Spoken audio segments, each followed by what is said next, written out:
So I mentioned earlier this week that there's something palpable in the air that feels different since Joe Biden won the presidential election, even though Joe Biden is not yet the president. Just something feels like we're starting to have a shot at no longer being a laughingstock globally and getting back on a better path. And it's sort of a vague thing, but there's something not vague that is very quickly changing, which is that the world is starting to ignore Donald Trump. There's still months until Joe Biden is actually inaugurated as president of the United States. And even though Donald Trump has refused to concede the election and is talking about legal fights and lawsuits, and he really won and all of this stuff, the world is already dealing with Joe Biden as the adult in the room and is starting to just ignore Donald Trump. And it is extremely triggering for Donald Trump. The Biden transition team is moving along. Biden launched his own coronavirus task force. They've already met. World leaders are calling Joe Biden and talking to him about the future. Boris Johnson said he spoke to Joe Biden and it was refreshing. But on the other side of the equation, you are seeing Donald Trump just being ignored. Earlier in the week, Fox News cut away from his press secretary, Kayleigh McEnany. That was, I think, Monday, for wildly repeating baseless voter fraud allegations. They're just tired of it. The leaders of major allies like Germany and the United Kingdom and Israel have congratulated and welcomed Joe Biden. Joe Biden has announced key appointments, and they're being dealt with by the serious media as appointments by a president-elect, not some guy who hasn't really won. This applies to the coronavirus task force. Joe Biden's selection yesterday, the day before yesterday, of Ronald Klain as chief of staff.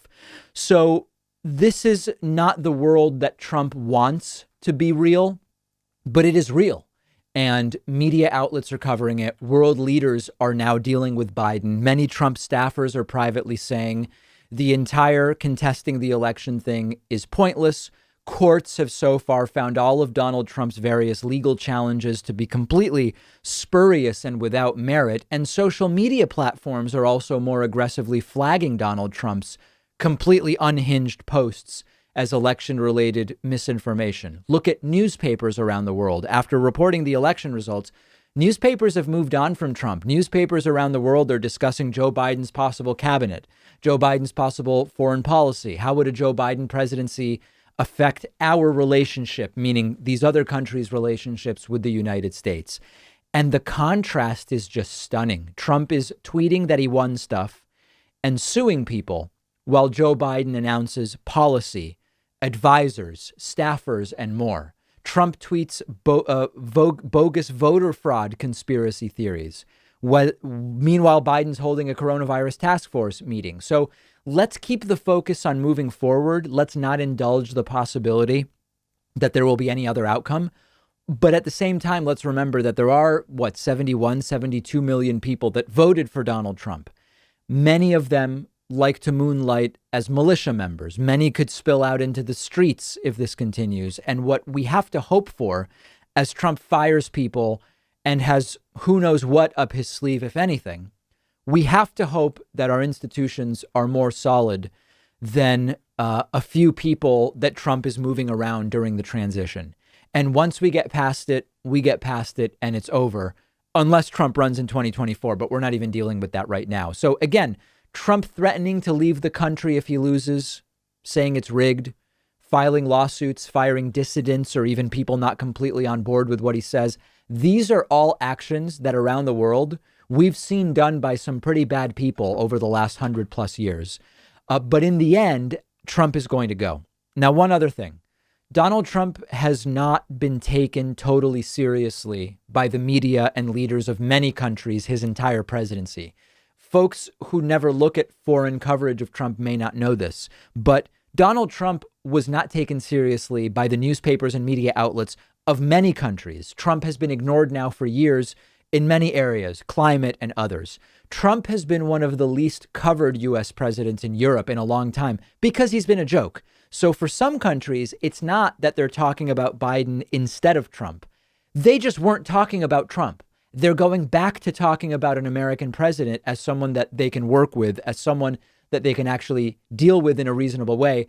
That's a very good thing for the United States.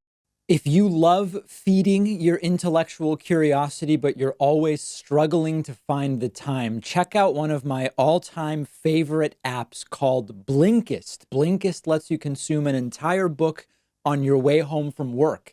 They take thousands of popular nonfiction books, condense each one into text or audio that you can get through in just 15 minutes, and you get all of the important core ideas and information from that book.